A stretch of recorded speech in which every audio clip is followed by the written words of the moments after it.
Vinde, Espírito Santo, vinde por meio da poderosa intercessão do Imaculado Coração de Maria, vossa amadíssima esposa. Vinde, Espírito Santo, vinde por meio da poderosa intercessão do Imaculado Coração de Maria, vossa amadíssima esposa. Amém. Ave Maria, cheia de graça, o Senhor é convosco. Bendita sois vós entre as mulheres, bendito é o fruto do vosso ventre, Jesus. Santa Maria, Mãe de Deus, rogai por nós, pecadores, agora e na hora de nossa morte. Amém. Obrigada. Vamos sentar?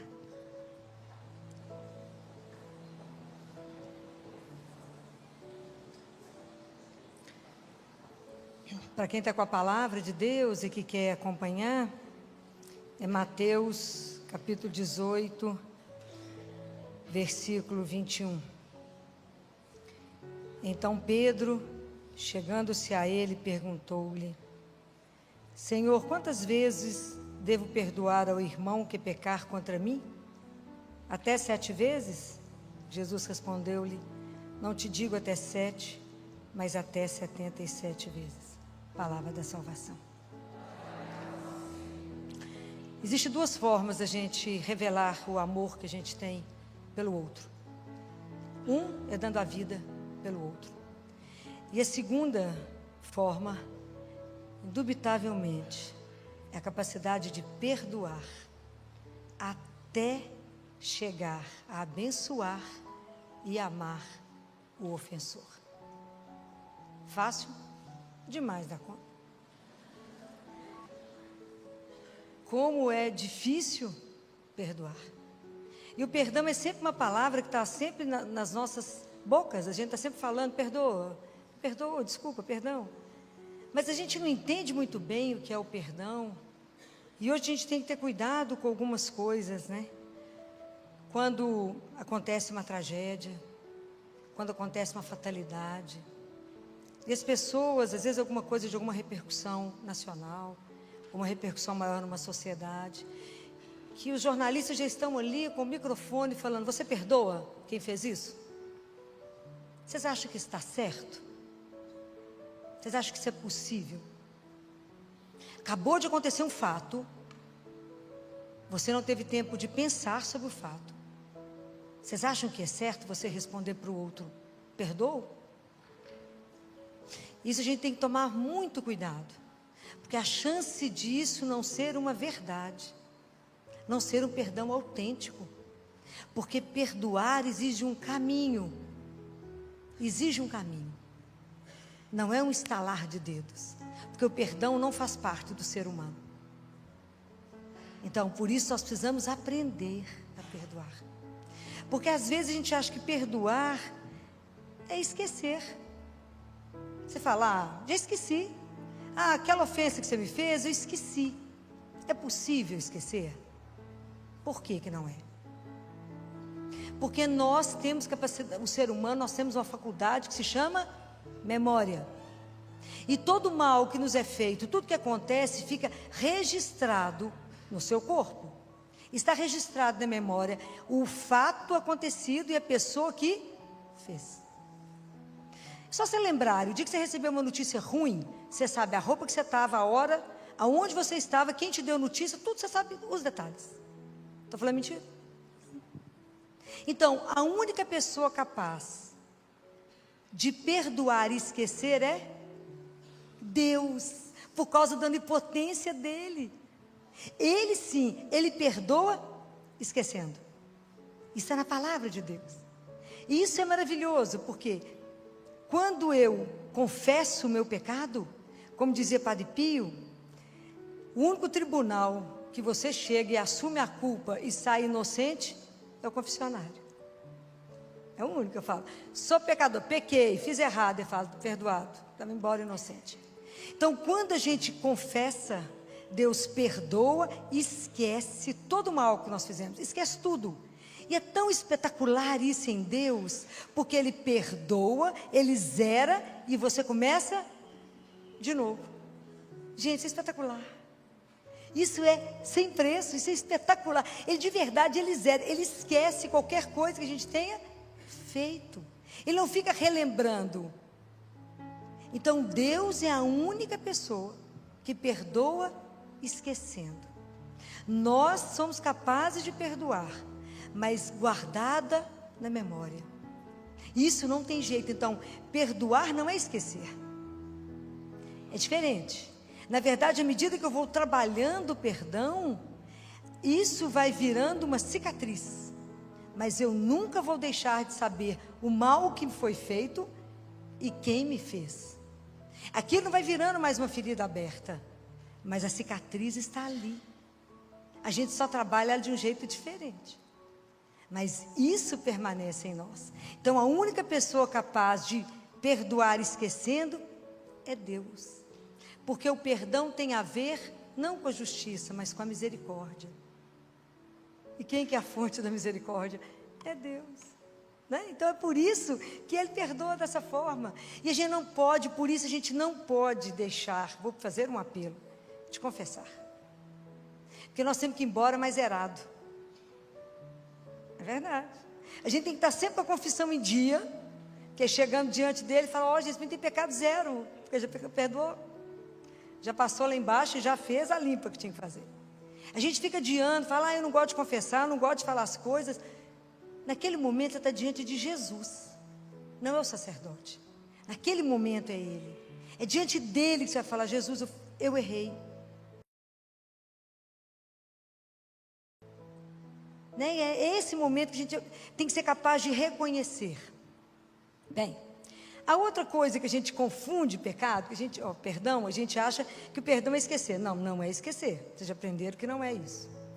Porque a memória está lá guardada em nós, né? Ela não permite que a história está guardada, mas ele não vai morrer. Né? O perdão não deixa isso morrer.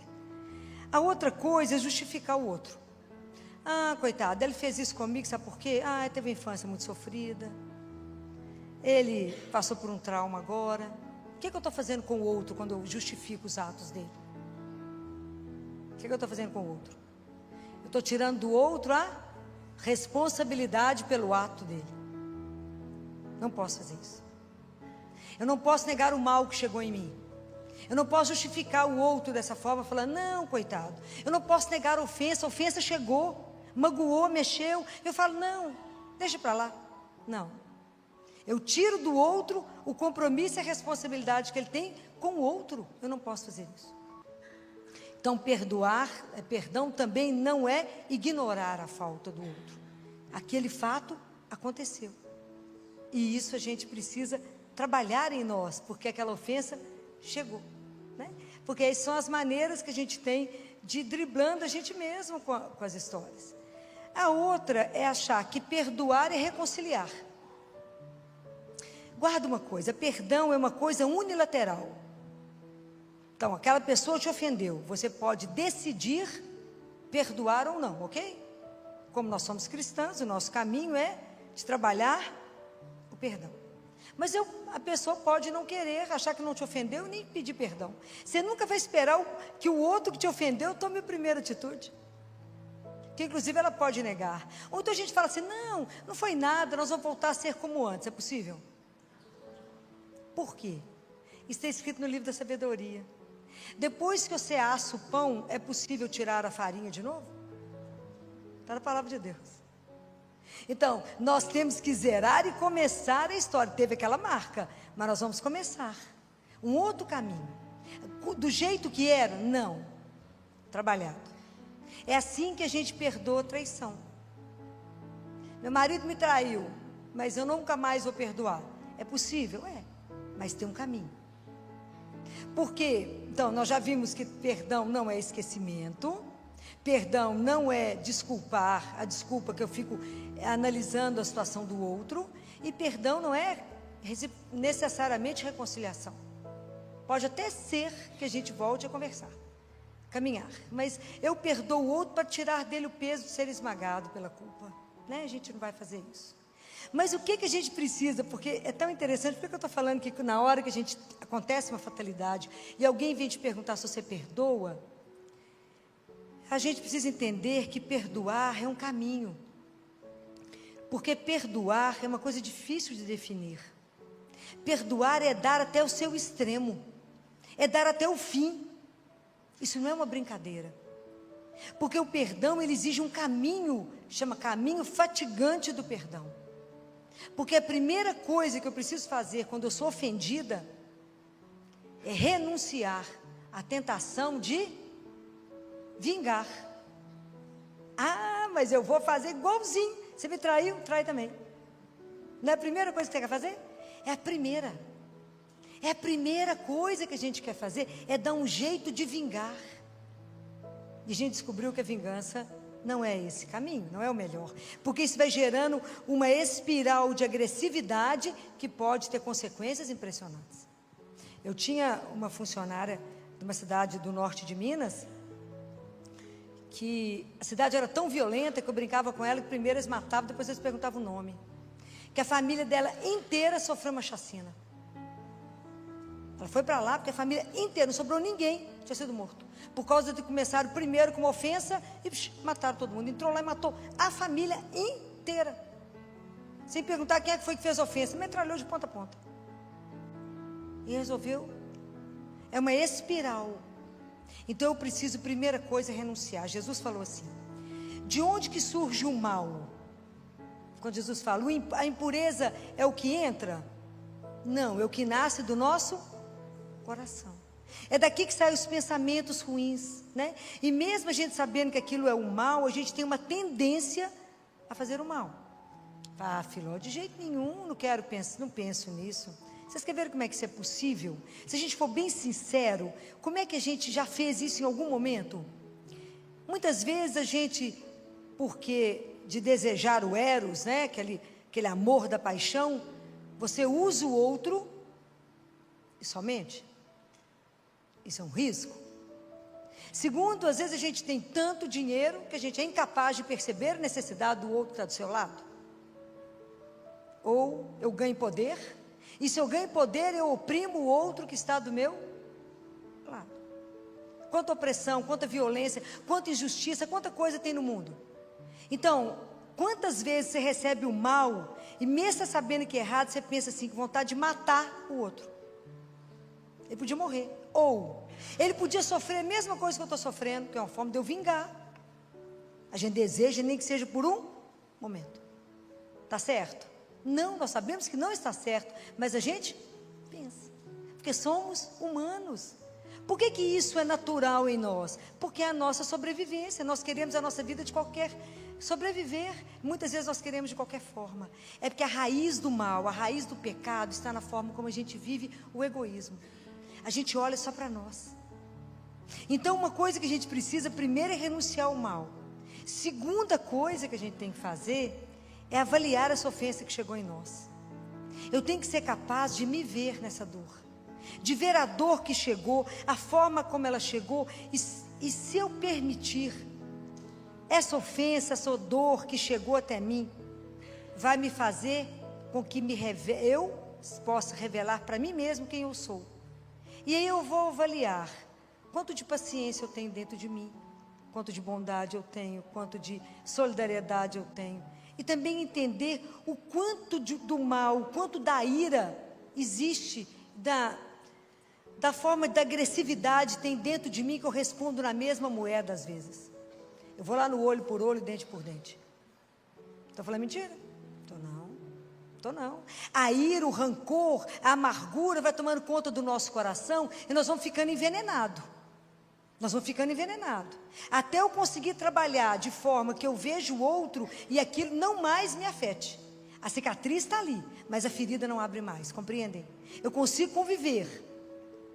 O mal aconteceu, mas eu não sou determinado por isso mais. Vocês já descobriram que vocês são capazes de matar? Vocês acham que vocês não são capazes de matar? Porque eu descobri que eu sou. E o dia que eu descobri isso, eu sofri muito. O dia que eu descobri que a ira me faz matar. Por que eu não matei ninguém até hoje? Porque Deus não permitiu. Porque provavelmente tanto eucaristia, tanto terço, tanto joelho, já fez com que ele me mudasse. Por que eu estou falando isso? Porque o terceiro passo é entender o outro. E eu não posso endemoniar o outro. Eu não posso achar e colocar o outro, que por causa de um ato ele é aquilo. Eu não posso reduzir o outro a um ato. Porque você pode matar. Você entra na sua casa, seu marido está abusando sexualmente do seu filho, você mata seu marido, você é má? Não, você salvou o seu filho naquela hora. Mas você matou o seu marido, porque foi um acesso de ira.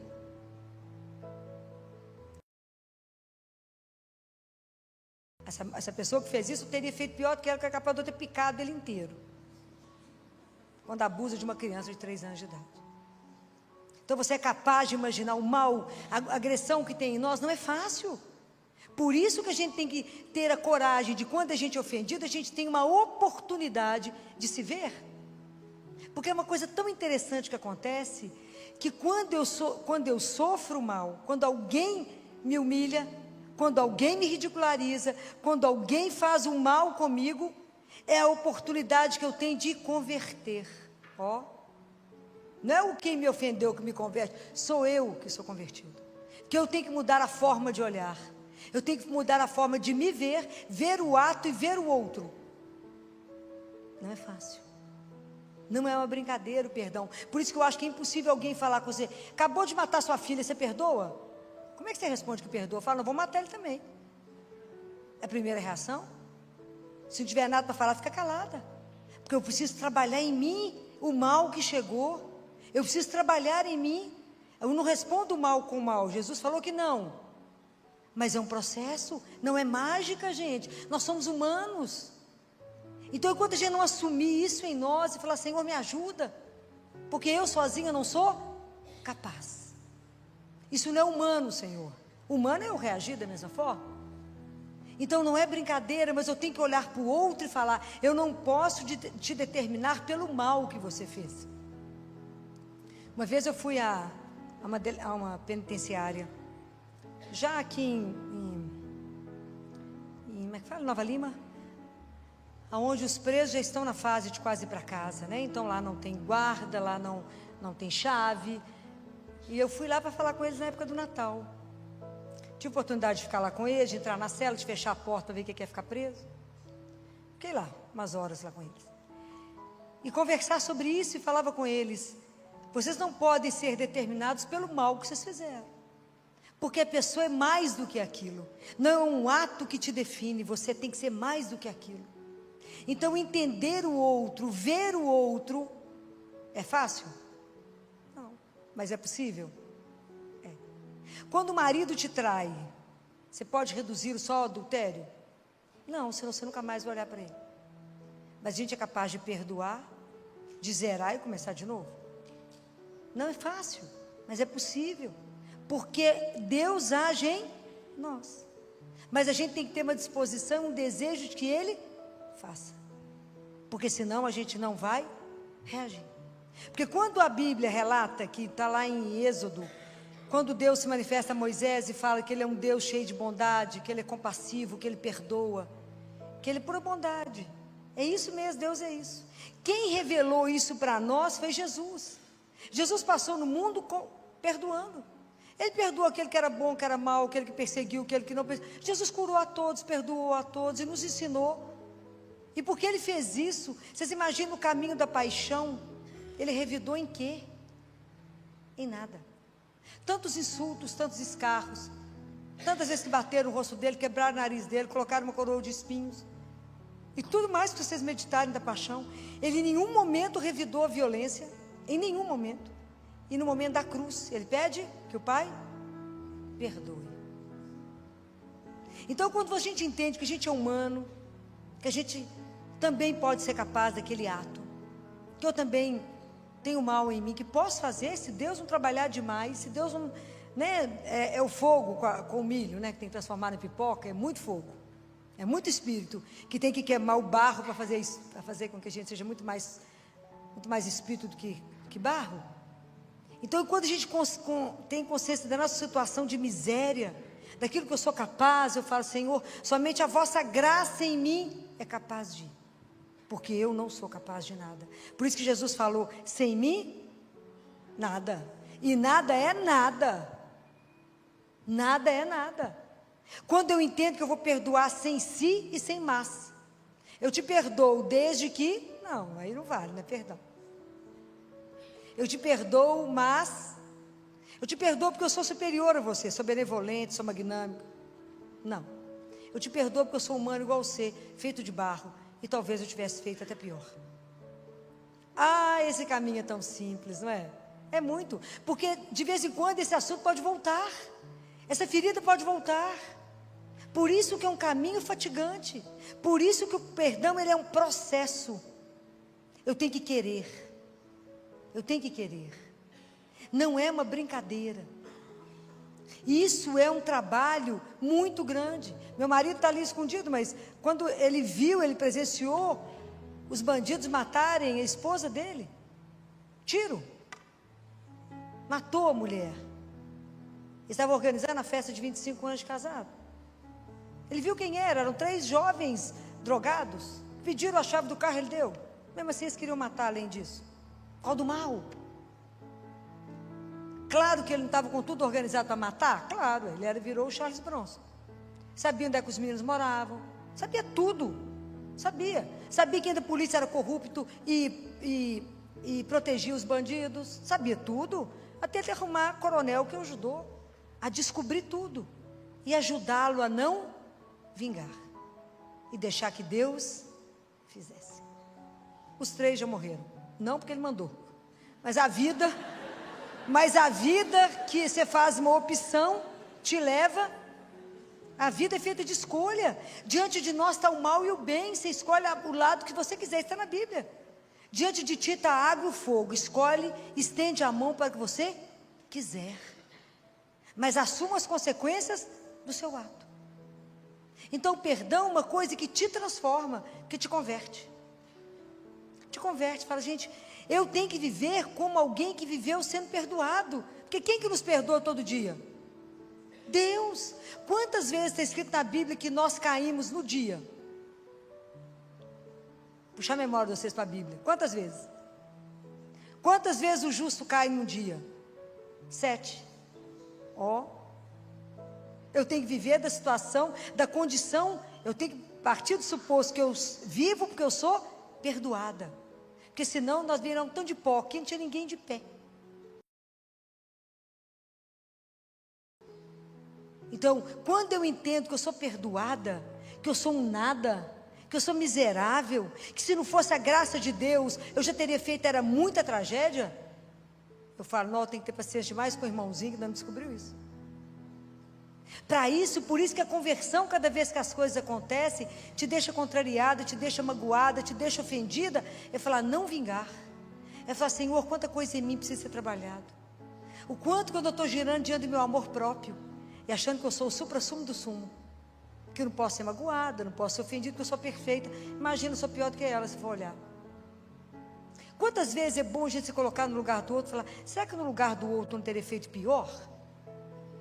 Quando eu escutei umas histórias lá na penitenciária, não sei se vocês já foram visitar, de sentar com os presos e conversar com eles, escutar as histórias, escutar de onde que saiu aquela reação de violência, como quantos eu falei assim, nó, teria feito pior. Você foi até bacana, viu? Diante daquela situação, você foi até bacana. E no final, eles pediram a oportunidade de rezar por mim. Eles me colocaram no meio, rezaram por mim. Cantaram. Compreende a diferença? Somos irmãos, feitos do barro. Só que uns já descobriram a caminhada, outros ainda não. É isso que a gente precisa compreender. Por isso que Jesus tem tanta autoridade sobre a nossa vida, quando Ele fala, perdoe os seus inimigos. Reza por aquele que fala mal de você, por aquele que te persegue. Vocês já estão fazendo isso? Vocês já estão nessa etapa de rezar pelos inimigos? Fala que nada, eu quero matar mesmo ele. Eu não quero saber de perdoar nada ainda. Mas enquanto a gente, aquilo que Jesus falou, se você cumprimenta só aquele que te cumprimenta, que diferença você faz? Qualquer pagão faz isso. Cuida daquele que faz mal para você, aquele que falou mal, usa de misericórdia com a vida do outro. Isso, essa página do Evangelho, a gente não pode colar.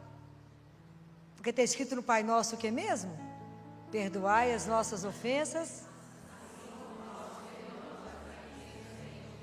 Misericórdia, a gente fala isso todo dia. Imagina se eu falar de verdade para Deus, o Senhor me perdoa na medida igualzinho eu perdoo o meu irmão, nós estamos lascados. É porque a gente reza no automático. A gente sabe nem que acabou de rezar. Mas presta atenção em cada palavra que a gente falou. Perdoa as minhas ofensas, assim como eu também perdoo os que me ofenderam. Olha o parâmetro que eu dei para Deus. Eu dei para Ele a mesma balança. Só pode me perdoar assim como eu perdoo o outro. A gente precisa pensar. Fala que eu vou pular esse pedaço Pai Nosso por enquanto, porque eu não estou sendo capaz de rezar esse pedaço, não. É mais honesto, não é? Não é mais honesto? Fala, vou pular esse pedacinho. À medida que o Senhor for me melhorando, vou rezando. É por isso que a gente tem que comungar todo dia. É por isso que tem que confessar todo mês. É por isso que tem que rezar o terço. Fala, Senhor, vai trabalhando no meu coração, meu filho. Vai tirando o mal que habita em mim. Vai tirando essa raiz egoísta.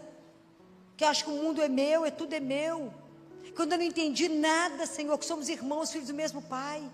Me ajuda. Me ajuda a pensar na minha morte todo dia. Isso é uma coisa espetacular. Pensa, a hora que você acordar de manhã, pensa na morte. Fala, hoje pode ser meu último.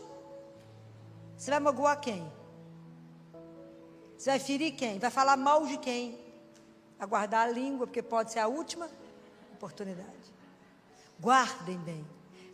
São Tiago fala assim, aquele que é capaz de frear a língua, ele tem muita coisa, salva bem o corpo, que a língua mata. Então a gente precisa ter cuidado. Se você pensa que hoje é o último dia, você fala, eu vou pensar bem em tudo que eu fizer hoje, porque pode ser a última oportunidade. E eu sempre penso assim, quando alguma coisa me deixa muito chateada, eu penso sempre, meu parâmetro é sempre assim, Jesus, diante do Senhor, lá na hora da minha avaliação, isso vai servir de quê? Para nada, vai me atrapalhar a pegar o céu. Então vamos resolver esse negócio de uma vez, né? Bobagem. Por que eu estou ofendida com isso? Bobagem, estou achando que sou muita coisa, sou nada versus nada. Como diz uma amiga minha, zero bolinha ó. Então, é nada. Então às vezes a gente fica muito melindrado com muita coisa, ou com pouca coisa. Começa a ver isso na dimensão da eternidade. Fala isso diante de Deus, eu vou morrer de vergonha de ter ficado chateado, ou de ter respondido diante disso. Por que Jesus fala, vinde a mim todos vós que estáis cansados, e eu vos aliviarei, porque meu jugo é suave. Por que o jugo de Jesus é suave? Por quê? Porque é o jugo do perdão, gente. Ele perdoa. Por que o nosso fardo é sempre pesado, gente? As ofensas que a gente vai guardando na vida, liberta isso, porque isso dá câncer. A mágoa dá câncer. É igual que as bombas de fusão, você tem pingando gota a gota o ódio. Para quê? Fala, bobagem, quero o céu, bem. Ó, larga isso para lá. Então por que nós estamos conversando sobre o perdão? Porque nós precisamos de trabalhar isso na nossa vida. E isso é uma página que nós não podemos pular, porque nós temos um jeito cristão de viver isso, porque nós seguimos Jesus. Senão nós estamos negando a nossa fé. Mas se eu sou cristã, o jeito de eu reagir às ofensas tem que ser diferente de qualquer um que é pagão ou ateu. É um caminho? É um caminho. Você já me perdoa? Não, ainda não, eu estou trabalhando isso em mim. Porque primeiro eu preciso entender isso, eu tenho que renunciar à vingança, eu tenho que me ver, eu tenho que te ver, e aí entender o processo. E por causa de Jesus falar, o que eu sou feita para muito mais, Ele também é feito para muito mais. E é assim que eu preciso caminhar. Mas é primeiro uma decisão. Nós temos que decidir pelo perdão. É preciso pensar, porque o dia inteiro, a ofensa acontece o dia inteiro na nossa vida. Alguém chega perto de você e fala, sabia que falaram mal de você? Sabia que estavam te criticando? Sabia que falaram que a sua roupa é horrível? Sabia que falou que você fez isso? Sabia que falaram isso? Isso o dia inteiro acontece. Você foi julgada, condenada, não é assim? O dia inteiro. Se você for levar isso tudo a peito, como é que vai fazer? Não vive bem. O outro, guarda uma coisa que eu vou dizer a vocês. O outro tem o direito de pensar de nós o que ele quiser. Tem o direito de julgar do jeito que ele quer dizer que ele esteja certo. Porque qual a única pessoa que te conhece? Compreendeu? Então o outro tem o direito de pensar o que quiser a seu respeito. Isso que você não tem que ficar ofendido. Mas isso é quando a gente deixa de querer ser o centro das coisas. Se a gente vive aqui, a gente vive para quem? Pelo menos deveria ser. E se a gente morre para quem? Então, no final das contas, nós estamos com? E é o que importa, o que ele vê, o que ele sabe, o que ele conhece do seu coração. Então, esse é o caminho que nós não podemos fugir dele. Nós precisamos pedir a Jesus todos os dias a graça. Me ajuda a perdoar como o Senhor perdoou. Me dê um coração como o seu. Porque o meu coração eu não vou perdoar. Porque isso não é humano. Mas isso é um processo da minha conversão. Isso que nós temos que entender. Isso que é tão escandaloso no perdão. Quem é que é convertido? Não é quem te ofendeu. É o ofendido que é convertido. Porque eu passo por um processo de avaliação minha, de descobrir aquilo que sou e aquilo que essa atitude minha pode significar. É um desafio? É. E eu quero terminar com uma oração, uma das orações mais lindas que eu tive a oportunidade de ver. E essa oração foi feita por um homem que esteve preso, era judeu, esteve preso num campo de concentração. Você imagina uma figura para conseguir chegar num estado desse? Claro que está santificado, o mundo não sabe o nome dele, não, nem nós. Mas, a hora que vocês escutarem essa oração, vocês verão. Isso foi encontrado nos poucos pertences que um judeu preso tinha. Imagina, você num campo de concentração, conseguir escrever isso aqui, é algo que só Deus pode fazer no coração de alguém. Eu jamais serei capaz de escrever uma coisa dessa. Jamais conseguirei ter um sentimento desse homem. É muita graça, é muita transformação de Deus em nós. Por isso que a gente precisa estar sempre colado aos sacramentos de Deus, para que a gente possa viver de verdade a nossa fé, que a nossa fé é uma fé exigente. E a gente precisa viver o perdão, porque nós temos que dar o testemunho dele. Escutem bem essa oração. Senhor, quando vieres na tua glória, não te lembres somente dos homens de boa vontade. Lembra-te também dos homens de má vontade. E no dia do julgamento, não te lembres apenas das crueldades e violências que eles praticaram. Lembra-te também dos frutos que produzimos por causa daquilo que eles nos fizeram. Lembra-te da paciência, da coragem, da confraternização, da humildade, da grandeza de alma e da fidelidade que os nossos carrascos acabaram por despertar em cada um de nós. Permite então, Senhor, que os frutos em nós despertados possam servir também para salvar esses homens. Amém. Pai nosso, que estais nos céus, santificado seja o vosso nome. Venha a nós o vosso reino. Seja feita a vossa vontade.